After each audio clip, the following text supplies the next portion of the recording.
امین صاحب، یہی سوال میں تھوڑا سا اس کو چینج کروں گا اور اس میں ایک بات آئے گی کہ ہم تبلیغ اسلام کی بات کرتے ہیں. سو تبلیغ اسلام میں یہ تو طے پایا کہ جو غیر مسلم ہیں ان پہ ہم زور زبردستی نہیں کر سکتے، اپنے ایکشن سے، اپنی باتوں سے ہم ان کو متاثر کر سکتے ہیں. یہ ایک بات طے ہو گئی. آگے اگر بڑھتے ہیں تو جب تبلیغ اسلام کی جاتی ہے تو کیا وہ مقصد یہ ہوتا ہے کہ مسلمانوں کو راہ راست پہ لایا جائے، جو مزید مسلمان ہیں جو شاید اس طرح سے فالو نہیں کر رہے ہوتے چیزوں کو؟ بسم اللہ الرحمن الرحیم. مفتی صاحب نے جو باتیں کی ہیں اسی کی روشنی میں ذرا دیکھ لیں کہ دو الگ الگ موضوعات ہیں، ان کو الگ الگ رکھنا چاہیے کفار کے حوالے سے اور غیر مسلموں کے حوالے سے. ایک یہ ہے کہ ریاست کا برتاؤ، ریاست کا سلوک ان کے ساتھ کیا ہو، اور ایک ہے مسلمانوں کا سلوک کیا ہو.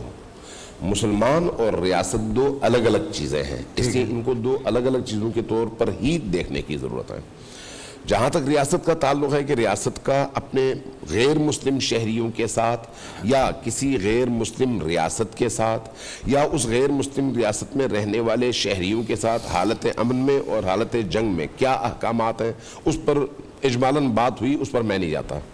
اس وقت بات ہو رہی ہے مسلمان فرد، مسلمان معاشرے میں رہنے والے غیر مسلموں اور مسلمانوں کے درمیان تعلق کی نوعیت، اور اسی طرح سے تبلیغ دین کے حوالے سے ان غیر مسلموں یا مسلمانوں کے درمیان تبلیغ دین کی نوعیت کیا ہونی چاہیے. آپ کا سوال اس کی طرف متوجہ ہے. تو اگر ہم تبلیغ دین کے حوالے سے دیکھیں، چاہے آپ کا مخاطب مسلمان ہو یا غیر مسلم، سب سے پہلے تبلیغ دین کی شرط یہ ہے کہ مبلغ جو تبلیغ کر رہا ہے خود اسلام کی روح سے آشنا ہو. اگر وہ خود اسلام کی روح سے آشنا نہ ہو تو پھر وہ کبھی بھی تبلیغ کا حق نہیں رکھتا. اس لیے پہلی شرط یہ ہے. اور دین کی روح سے آشنا ہونے کا مطلب یہ نہیں ہے کہ صرف اس کو نماز آتی ہو، صرف یہ نہیں ہے کہ اس کو روزہ رکھنے کا حکم پتہ ہو، اس کو اسلام کی دعوت کی روح کا پتہ ہو، نبی کریم کی سنت کا پتہ ہو، قرآن کریم کی تعلیمات کا علم ہو، واجبات، فرائض، محرمات، مکروہات، ان چیزوں کا علم ہو، توحید کا علم ہو، نبوت کا علم ہو، قیامت کا علم ہو، صفات خدا کا علم ہو، صفات ذاتی خدا کا علم ہو. ان تمام چیزوں کا جن کا تعلق دین کے مجموعی تعارف سے ہے، اس مبلغ کو اگر معلوم ہے تب اس کو یہ حق حاصل ہے کہ وہ تبلیغ کرے، ورنہ وہ ناقص تبلیغ کرے گا بھی سکتا ہے اور جان سے جا بھی سکتا ہے مریض اس علاج کے نتیجے میں.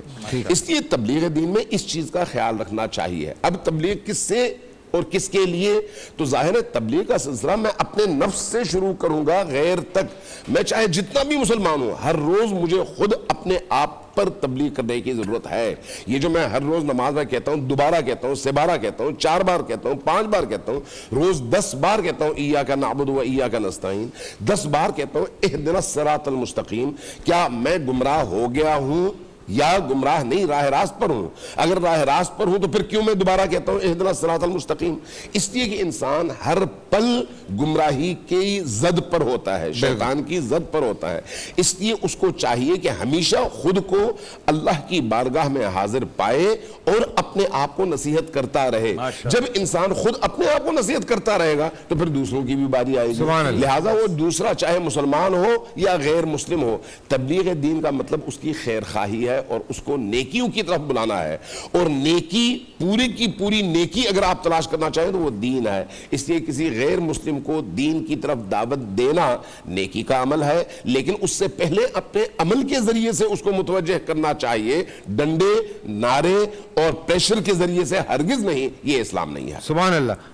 بول انٹرٹینمنٹ کے شوز دیکھنے کے لیے ہمارے چینل کو سبسکرائب کریں اور بیل آئیکن پر کلک کرنا نہ بھولیں.